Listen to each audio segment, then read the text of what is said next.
3 4 5 sorry 5 6 9 10 9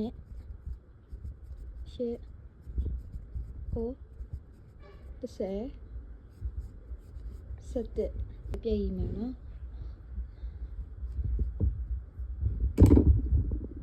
1 2 3 4 5 6 9 10 11 17နော်17ပါဆက်စလိုက်ထိုးပြီးပါပြီဆိုလို့ရှိရင်ဒီနောက်တစ်ပေါက်မှာပေါ့နော်နောက်တစ်ပေါက်မှာတိုင်ရှည်3ဟာထိုးပေးပါမယ်တစ်ပေါက်ထဲမှာတိုင်ရှည်3ဟာထိုးပေးပါမယ်1နဲ့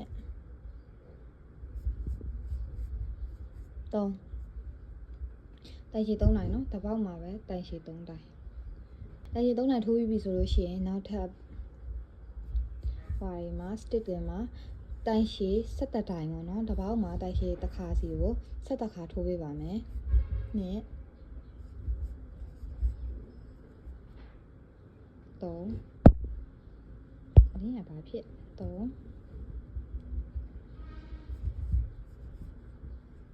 4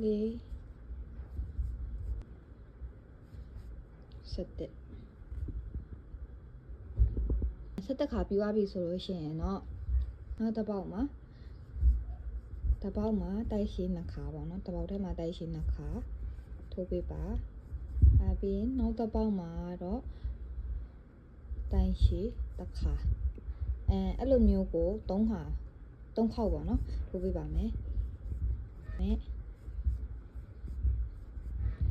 ကဲပြီးပါပြီဆိုင်ထိုးခဲ့တဲ့ chain 3မှာပေါ့နော် chain 3အပေါ်ဆုံးမှာပဲရှက်ကော်လေးနဲ့ဆက်လိုက်ပါမယ်ဒါလေးပါကဲ round 4တက်ဖို့အတွက်က chain 3စပါမယ်1နဲ့3 chain 3စပြီးလို့ရှိရင်နောက်တစ်ပေါက်မှာတိုင်ရှည်တိုင်းနောက်မှာတိုင်ရှည်တိုင်းပြီးနောက်တစ်ပေါက်မှာတိုင်ရှည်တစ်ပေါက်ထဲမှာတိုင်ရှည်နှစ်ခါနောက်မှာတိုင်ရှည်နှစ်ခါနော်နောက်မှာတိုင်ရှည်နှစ်ခါပြီးလို့ရှိရင်ပြီးတိုင်ရှည်နောက်မှာတိုင်ရှည်တစ်ခါနောက်တစ်ပေါက်မှာလည်းတိုင်ရှည်တစ်ခါထိုးပေးပါကဲပြီးသွားပြီဆိုလို့ရှိရင်တိုင်ပွားပေါ့နော်တိုင်ပွားပဲထားပါတိုင်ရှည်ပွားတစ်ပေါက်မှာတိုင်ရှည်နှစ်ခါစီထိုးပါမယ်တိုင်ရှည်နှစ်ခါထိုးပြီးပြီဆိုရင်နောက်ထပ်နှစ်ပေါက်မှာတစ်ပေါက်မှာတစ်ခါစီတိုင်ရှည်နှစ်ခါထိုးပါမယ်တိုင်ရှည်တစ်ခါတိုင်ရှည်နှစ်ခါပြီးရင်တိုင်လက်ထိုးပေးပါမယ်တိုင်လက်ထိုးပြီးသွားရင်တိုင်တိုးထိုးပါမယ်နော်တိုင်တိုးထိုးပြီးလို့ရှိရင်ထုံးစံတိုင်းပဲဒီတိုင်လက်ပေါ့နော်round 2ရဲ့တိုင်လက်ပေါ်မှာ stitch လေးဆက်လိုက်ပါမယ် stitch ဆက်ပြီးလို့ရှိရင်ကြော်မယ်ပေါ့နော်၄ပေါက်ကြော်မယ်1 2 3 4ပေါက်ကြော်ပြီးတော့ဟိုဘက်ကဒီမှာပေါ့နော်ဟိုဘက်ကတိုင်လက်မြင်ရလားမသိဒီမှာလေး1 2ဒါလည်းဟိုပါပဲနော်ဒါ slit stitch ဆိုပေမဲ့2 4ပေါ့နော်1 2 3 4အဲ့ဟာကိုကြော်ပြီးတော့ဒီမှာတိုင်လက်တခြားတိုင်လက်ပေါ်မှာရှက်ကော်သားဆက်ပါမယ်ရှက်ကော်ဆက်ပြီးပြီဆိုလို့ရှိရင်เนาะဒီမှာတိုင်တိုးထိုးပါမယ်နောက်တစ်ပေါက်မှာတိုင်တိုးပြီးရင်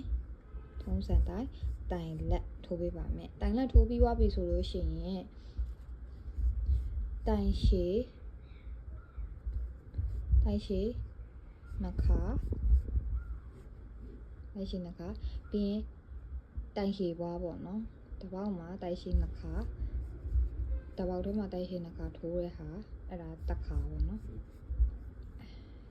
ဒီလိုပုံစံမျိုးတိုင်ရှည်နှစ်ခါတိုင်ပွားတစ်ခါပေါ့ထားပါတော့တိုင်ရှည်နှစ်ခါတိုင်ပွားတစ်ခါတိုင်ရှည်ပွားတစ်ခါအဲ့တိုင်းဒီတိုင်းမို့နော်6နောက်ထပ်5ကပေါ့နော်ဒါပါဝင်ဆို6ခါထိုးရပါမယ်တိုင်ရှည်တစ်ခါတိုင်ရှည်နှစ်ခါပြီး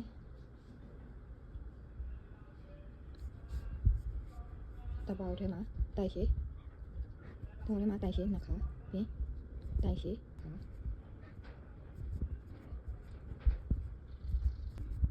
ဒီပေါ်မှာတိုင်ရှည်ဘယ်နှခါရှိပါလဲဆိုလို့ရှိရင်တက်ကြည့်မယ်နော်ဒီကနေစတက်မယ်တိုင်ရှည်ဒီမှာနှစ်ခါနော်ဒီမှာတိုင်ရှည်တစ်ခါတော့တစ်ခါနှစ်ခါ3ခါ4ခါ5ခါနောက်ထပ်တစ်ခါကျန်သေးရပါတော့တိုင်ရှည်တိုင်းနှစ်တိုင်းပြီးနောက်တစ်ပေါက်မှာတိုင်ရှည်နှစ်ခါတစ်ပေါက်ထဲမှာပဲတိုင်ရှည်နှစ်ခါနော်ပြီးသွားပြီဆိုလို့ရှိရင်เนาะတစ်ပေါက်မှာတိုင်ရှည်တစ်ခါစီကို73ခါထိုးရပါနဲ့3 4 5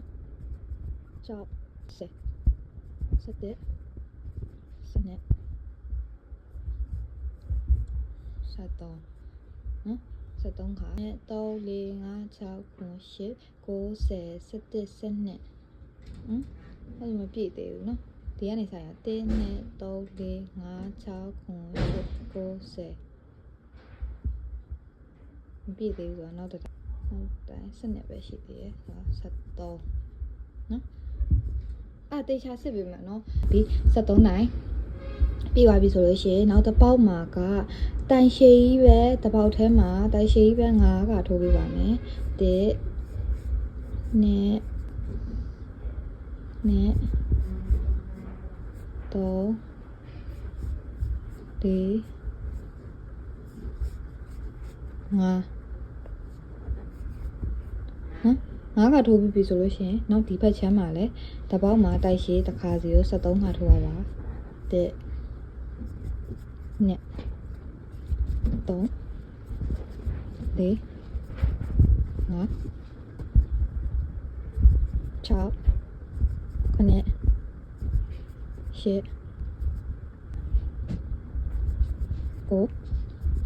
10 11 12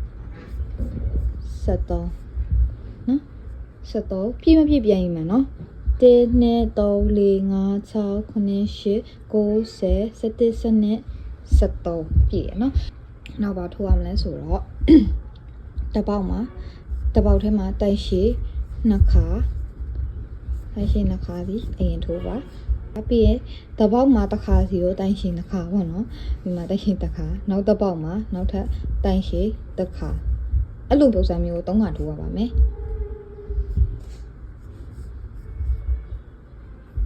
တဲ့တပေါက်ထဲမှာတိုက်ရှိနှစ်ခါဟောနောက်တပေါက်မှာတိုက်ရှိတစ်ခါနောက်ထပ်တပေါက်မှာတိုက်ရှိတစ်ခါနှစ်ခါပေါ့နော်ပြီးရင်နောက်တစ်ပေါက်မှာတိုက်ရှိ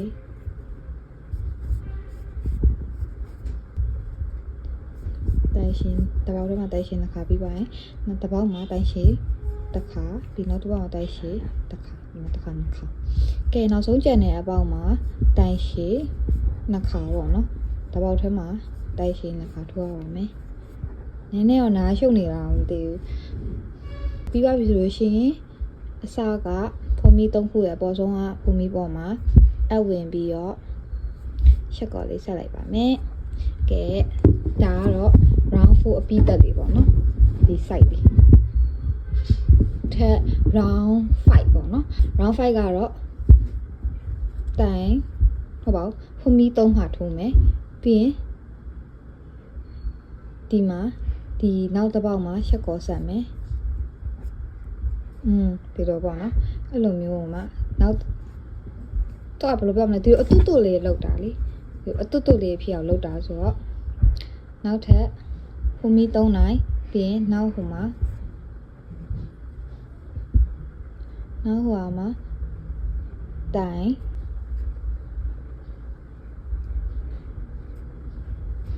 ကဲဒီလိုလေးပေါ့နော်ဒီလိုအတုတုလေးဖြစ်အောင်ဒီနာအဆုံးထိပေါ့နော်အဆုံးထိလေးဆက်သွားလိုက်ပါမယ်အဲ့ပြီးလို့ရှိရင်အားလုံးပဲပြတ်သွေးကြမယ်တတ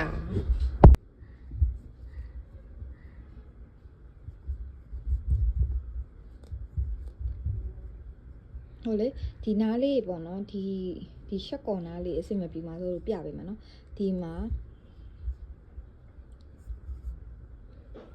ရှက်ကော်လည်းဘာမှမဖြစ်ဘူးဒီတိုင်းထိုးရလိုက်တယ်လားရှက်ကော်လည်းထိုးရလိုက်လို့ရပါမဖြစ်ဘူးနော်ထိုးရလို့ရှိပို့ပြီးအတွန့်တွန့်လေးထွက်ပြီးတော့ပို့လှတာပေါ့တော့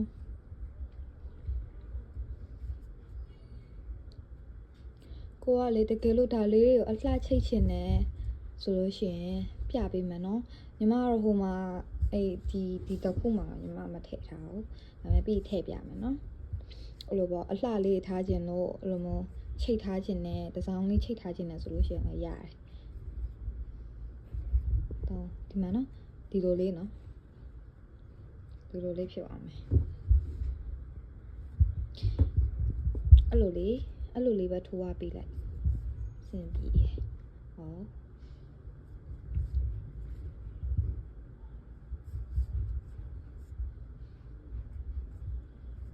ပေါ့နော်ကိုလိုချင်တဲ့အစောင်းနေထားလေးရောက်လို့ရှိရင်ဒီနားမှာဘယ်လိုလုပ်ရမလဲဆိုတော့1 2 3ပုံမှန်3ကို3မယူဘဲနဲ့1 2ပုံမှန်3မယူဘဲနဲ့1 2 3ပြီး4 5 6နော်6ယူပြီးတော့ဒီနားမှာဒီလိုလေးပဲခုနလိုပဲဘာမှမခက်ဘူးရှက်ကော်လေးနဲ့ဆက်လိုက်မယ်ဆိုလို့ရှိရင်ဒီလိုမျိုးလေးဖြစ်သွားမယ်ကြလို့ရှိရင်ချိတ်လို့လည်းရပါတယ်ပေါ့နော်ချိတ်လို့လည်းရပါတယ်ဒါလေးကိုပြောပြရပါရှင်ဒ ဒီတိုင်းလေးပဲအဆုံးထိထိုးရလိုက်ပါနော်ဒီကကြောက်ချိတ်ဖို့တက်ပဲပြတာပါတကယ်လို့ကိုကဒီအနေထားမဟုတ်ဘူးကိုတခြားအဆောင်ပေါ့နော်ဒီနားလေးထားခြင်းလည်းရတယ်တခြားဘက်လေးထားလိုက်ရပါတော့ညီမကတော့ဒီနားလေးမှာပေါ့ချိတ်လို့ရအောင်ဒီလိုလေးထားရပါတယ်ရှင်အဆုံးထိပေါ့နော်ဒီတိုင်းလေးအဆုံးထိထိုးရလိုက်ပါโอเคအခုညီမထိုးလာတာတော့ပြီးကနေနေပြီပေါ့နော်အဲ့တော့ဆက်ထိုးလိုက်ပါမယ်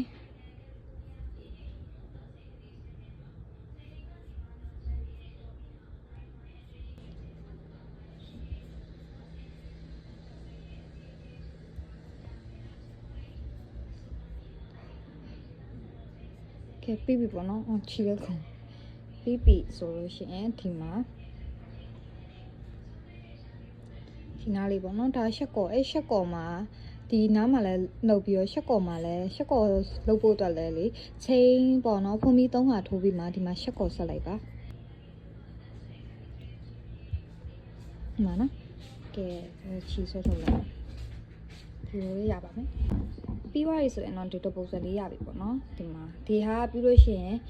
ဟိုပေါ့တခါတည်းသူကလုပ်ပြလိုက်မယ်နော်အဲ့နဲ့တိတ်ပေါ်တော့ဒါလေးတော့လိုပဲပေါ့နော်ဒီဟာလေးတော့လိုပါရှင်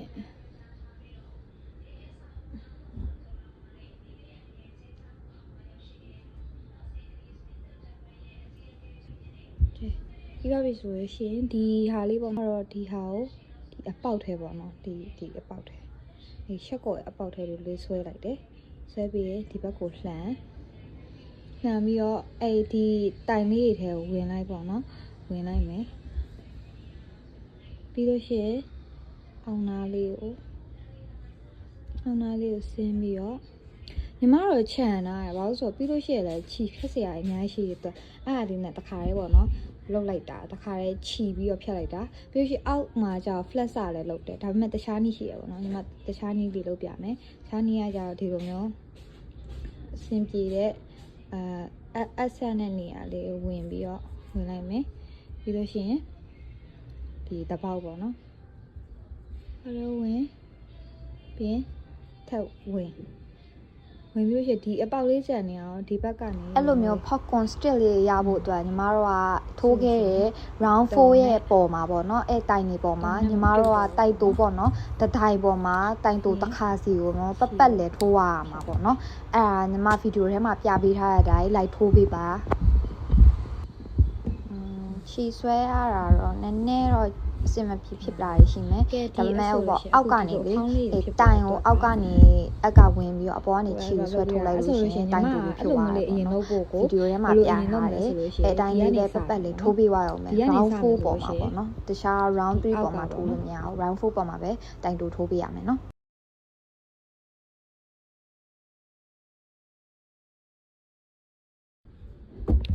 ဒီလိုလေတိုင်တူလို့ထိုးမှာပေါ့နော်တိုင်တူထိုးမယ်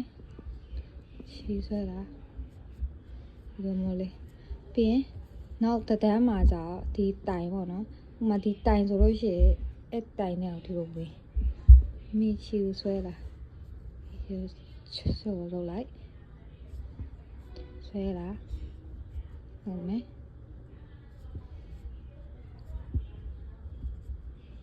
နော်ဒီလိုလေးရလာမယ်သိလားမြင်ရလား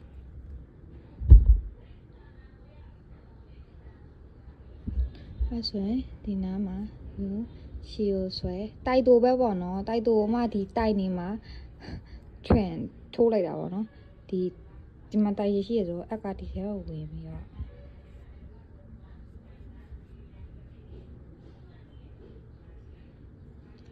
ပြီး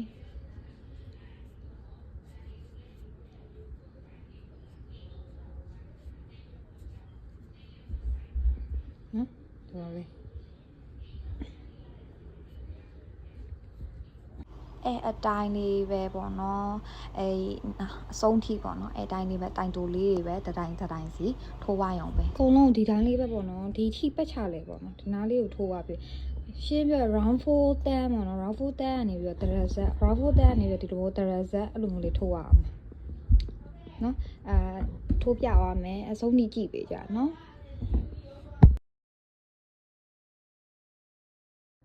အဲ့ဆိုတိုင်တူကြီးပဲအဆုံးထိပေါ့နော်ပတ်ချာလဲထိုးသွားလိုက်အဆုံးနာရောက်ရင်ပြန်တွေ့မယ်နော်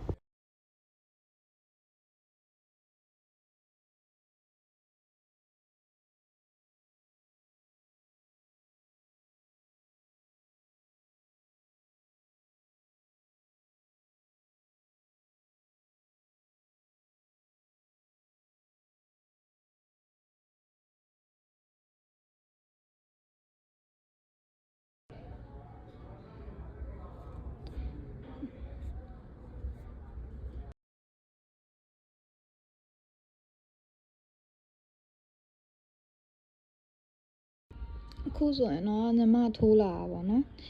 ဒီနားရှိပြီပေါ့နော်တပီးကနေပြီဆိုတော့ဒီနားလေးမှာအဆုံးတက်ကိုဘယ်လိုလေးအဆုံးတက်မလဲဆိုတော့တစ်ချက်ပြပေးမယ်နော်ဘယ်လိုလေးထိုးလိုက်မယ်ဒီနားဆိုလက်ချက်ကော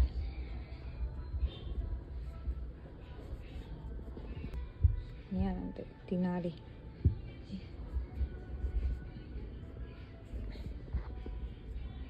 ပြီးသွားရင်ဆိုလို့ရှိရင်တော့ဒီခုနကတော့နေရာလေးကိုပြန်ပြီးတော့ရှက်ကော်လေးနဲ့ပြန်လုပ်လိုက်ပါနော်လေးရပြီပြီးသွားပြီဆိုလို့ရှိရင်ညီမတို့ဒီဘက်ကဒီလိုမထိုးပဲနဲ့ဒီဘက်ကနေဖြောင်းပြန်ထိုးရမှာနော်ဖြောင်းပြန်ထိုးရမှာဖြစ်တဲ့အတွက်ခုနနေရပါတော့ဒီနားလေးမှာအဝင်ရှည်ဆွဲလာပြီးတဲ့တော့ပြီးရင်ခြေကိုဆွဲပြီးအပေါက်ထဲမှာပဲဒီဟာလေးပါလေတခါတည်းတိမ်သွားလိုက်လို့ရတာနော်ခြေကိုဆွဲလာပြီးမှတခါပေါ့နော်အဲ့ဒါကိုခြေကိုဆွဲမထုတ်နိုင်အောင်နော်ဒီလိုမျိုးတိုင်ရှည်ပုံစံအောင်မှခြေကိုဆွဲမထုတ်ဘဲနဲ့အခုက popcorn stick လောက်မှာဖြစ်တဲ့အတွက်ခြေကိုဆွဲမထုတ်ဘဲနဲ့နှစ်ပေါက်ပဲအရင်ထုတ်အဲ့လိုမျိုးလေးပေါ့နော်တိုင်ရှည်လိုပုံစံမျိုး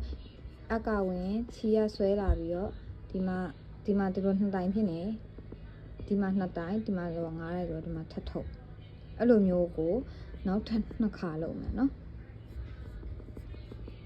အခါတင်း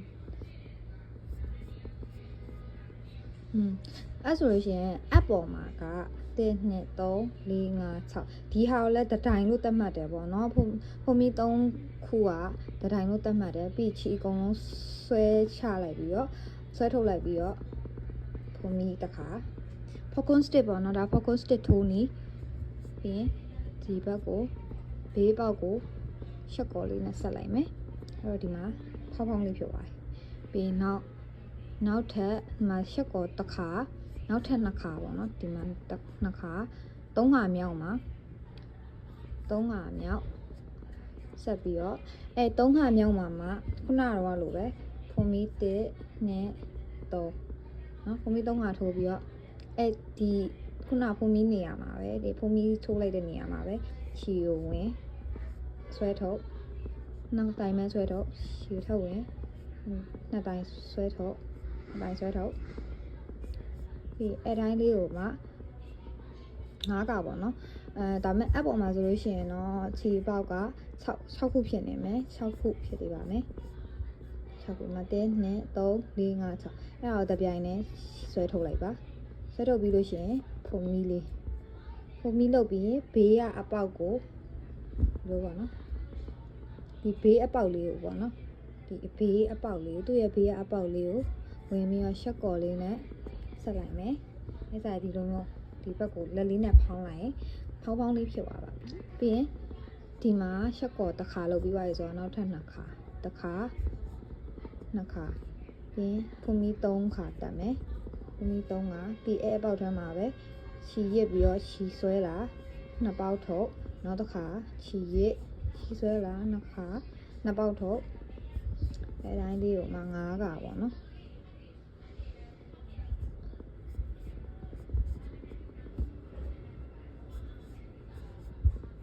ကဲဆို1 2 3 4 5 6ခါပြီးပါရဲ့တစ်ခါရဲဆွဲထုတ်ပြီးရင်ဖုံမီပြီးပါပြီဆိုလို့ရှိရင်မှာဖုံမီလည်းလုပ်ပြီးပါဘေးကပေါက်ထဲကိုဝင်မယ်ဝင်ပြီးတော့ရှက်ကော်ဆက်လိုက်ပါမယ်ရှက်ကော်ဆက်လိုက်လို့ဖောင်းလေးဖြစ်သွားပြီနော်ရှက်ကော်ဆက်လိုက်မယ်ပြီးရင် နောက်ဘေးပေါက်ကိုထောက်မယ်ရှက်ကောဇက်နောက်တစ်ပေါက်တော့ထောက်မယ်ဇက်ပြီးရင်ဖုန်မီ3နိုင်ဖုန်မီ3နိုင်တက်မယ်ပြီးရင်ချီကိုရစ်ချီဆွဲလာဒီနှစ်ပေါက်ကိုထောက်ပြီးချီဆွဲလာ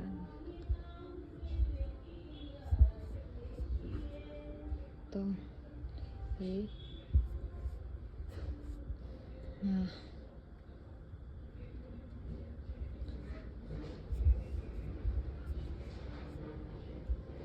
6 မှန်6ခုတခါလဲဆွဲထုတ်ပြီးရင်ဖုန်မီတစ်တိုင်းဒီဘေးကအပေါက်ထဲကိုရှက်ကောလေးဆက်လိုက်မယ်နော်ရှက်ကောဆက်လိုက်ရင်ဒီမှာလေးနဲ့အနောက်ကရေကိုတွန်းလိုက်မှာဖောက်ဖောင်းလေးဖောက်ခွန်းစစ်လေးဖြုတ်ရပါပြီ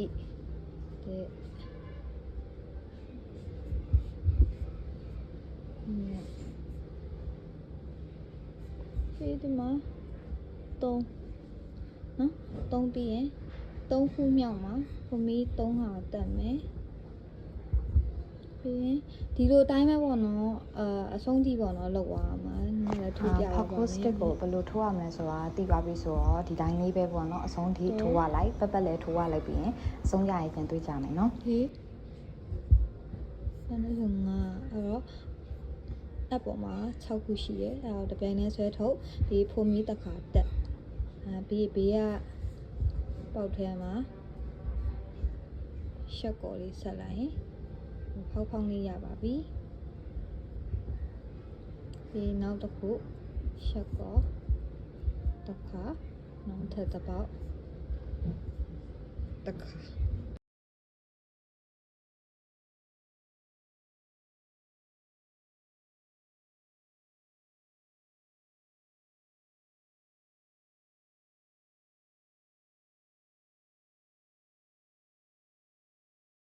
ဒီ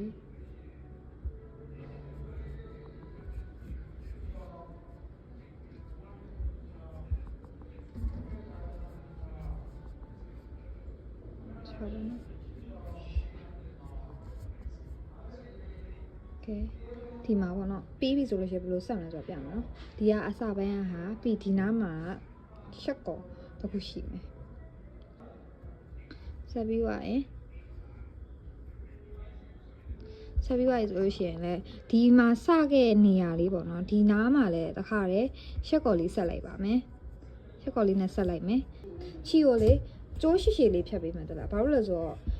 ဒီဟာလေးဒီအဖုလေးတွေကိုလေဒီလိုမျိုးချုပ်အောင်မှာမလို့ကျိုးရှိရှိလေးနည်းနည်းဖြတ်ပေးပါကို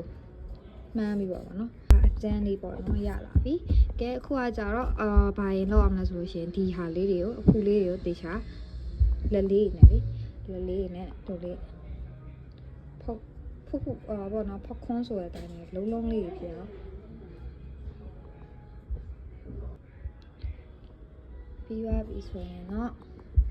ကဲဒီနားလေးမှာဘယ်လိုစလုပ်မလဲဆိုရင်ဒီအက်ကိုခုနတော့ဘောနော်ရှက်ကောလောက်ထားရတော့အရင်ဆုံးအနောက်ဘက်ကိုအရင်သွားလိုက်မယ်ဒီမှာအနောက်ဘက်ကိုအရင်ချုပ်လိုက်တယ်အနောက်ဘက်ထဲကိုအရင်သွားလိုက်တယ်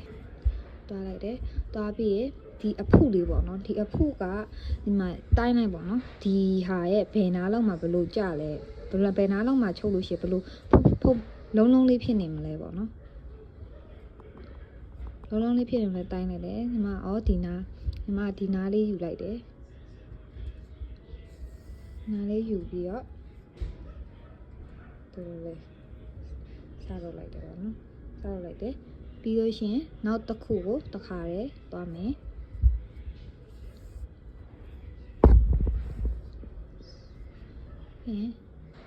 နောက်တစ်ခုလည်းအဲ့ဒါလေးပဲပေါ့နော်ဒီလိုမျိုးလေးသွားရပိုကောင်းတယ်ဒီနားလေးပေါ့နော်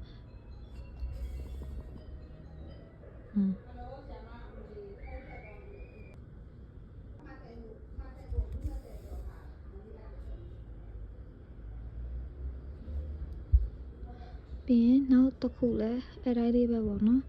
ဒီနားလေးပဲပြီးရင်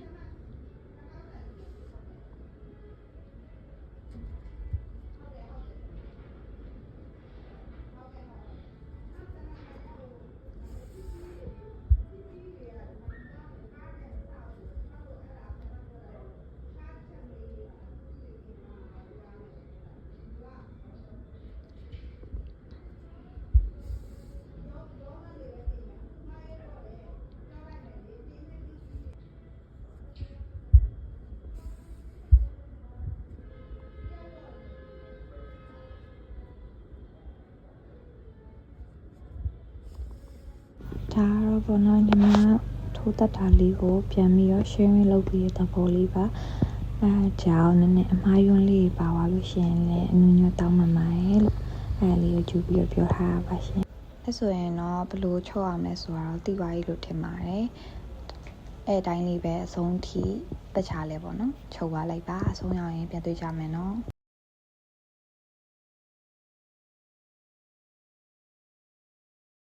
အဆုံးထိပေါ့နော်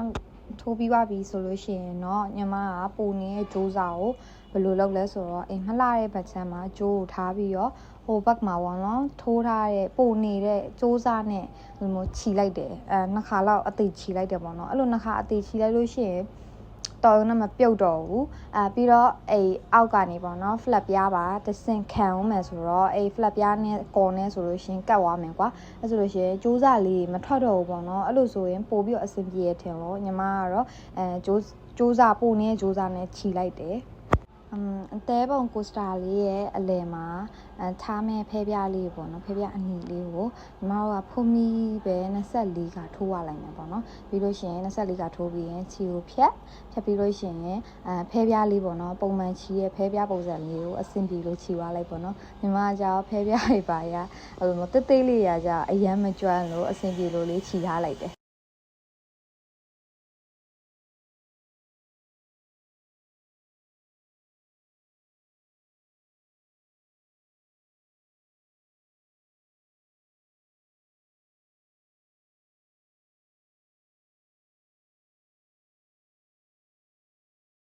နှစ်တော့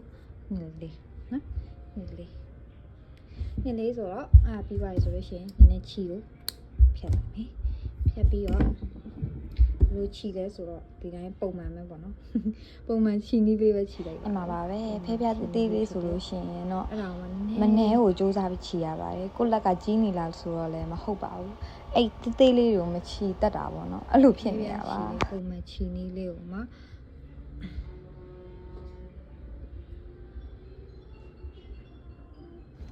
နောက်လေးမှာလည်းဘယ်လိုလုပ်လိုက်လဲဆိုလို့ရှိရင်ညီမကော်နဲ့မကတ်တော့ပဲနဲ့ပေါ့နော်ဟိုဘက်ချမ်းကိုခြီနဲ့ပေါ့နော်တခါတည်းချုပ်လိုက်တယ်ချုပ်ပြီးတော့ခြီလိုက်တာပေါ့နော်မလှတဲ့ဘက်ချမ်းမှာအဲ့လိုဆိုလို့ရှိရင်ပိုခိုင်သွားတယ်ကော်နဲ့ဆိုလို့ရှိရင်တော့ကျွတ်နိုင်တယ်လေဟုတ်တယ်မလားအဲ့ဒါကြောင့်ကော်မခိုင်ပါဆိုလို့အဲ့လိုလေးလုပ်လိုက်ပါတယ်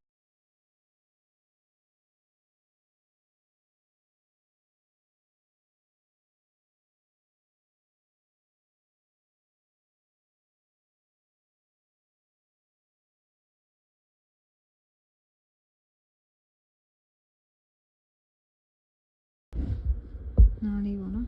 အနောက်မှာဘာမှမလုပ်တစ်ဖက်ကိုဒီတိုင်းလေးပဲညီမပြောလို့ပဲခြီလိုက်ပေါ့နော်နှစ်ခါလောက်တင်းလေးခြီလိုက်ပြီးလို့ရှိရင်ခြီဖြတ်လိုက်အောင်မယ်ဒီနားလေးပေါ့နော်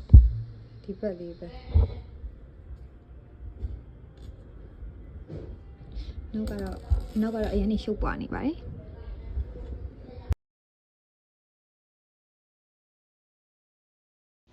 အားလုံးပြီးသွားပြီဆိုလို့ရှိရင်တော့အရန်ဟိုမှာချစ်ဖို့ကောင်းတဲ့ hard coaster လေးရရှိလို့လာပါပြီ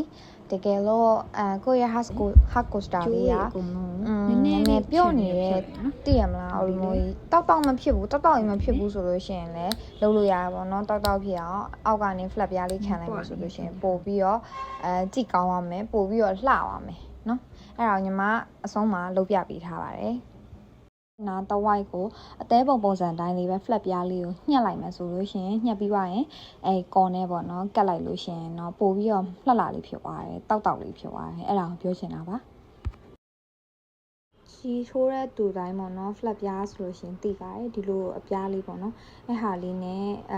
သေးပုံစံလေးကိုယူပြီးတော့ဒီလိုလေးညှက်ပြီးတော့ကတ်လိုက်မယ်ပေါ့နော်ကော်နဲ့မှာတော့ highlight pen လေးနဲ့ flat ပြားပေါ်မှာဆွဲလိုက်တယ်ပေါ့နော်အဲ့ဟာလေးကိုတိုင်းပြီးတော့ဆွဲလိုက်တယ်ဒါပေမဲ့နည်းနည်းခက်ခွာလေးတော့ဆွဲပေါ့နော်တော့ကြာhighlight pen နဲ့ထိပါလို့ရှိရင်အဲ့လိုပေးရပါဖြစ်မှာဆိုလို့ပါပြီးလို့ရှိရင်ဆွဲပြီးပြီဆိုရင်ပုံစံချပြီးပြီဆိုရင်တော့ကကြီးလေးနဲ့ညှက်လိုက်ပေါ့နော်ကဲ flat ပြားလေးကိုညှက်ပြီးသွားပြီဆိုလို့ရှိရင်တော့ကော်လေးနဲ့ပေါ့နော်coaster လေးကိုကတ်လိုက်ပါမယ်ပြီးပြန်ပြပါမယ်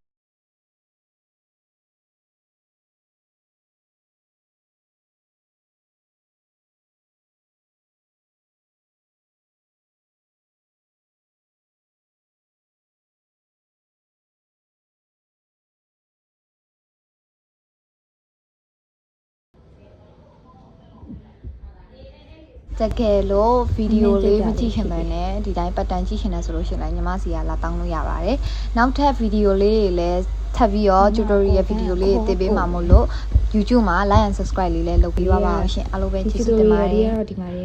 ပြီးသွားပါပြီเนาะနောက်မသိရရှိလို့ရှိရင်လည်းတစ်ချက်လာမေးလို့ရပါတယ်ရှင်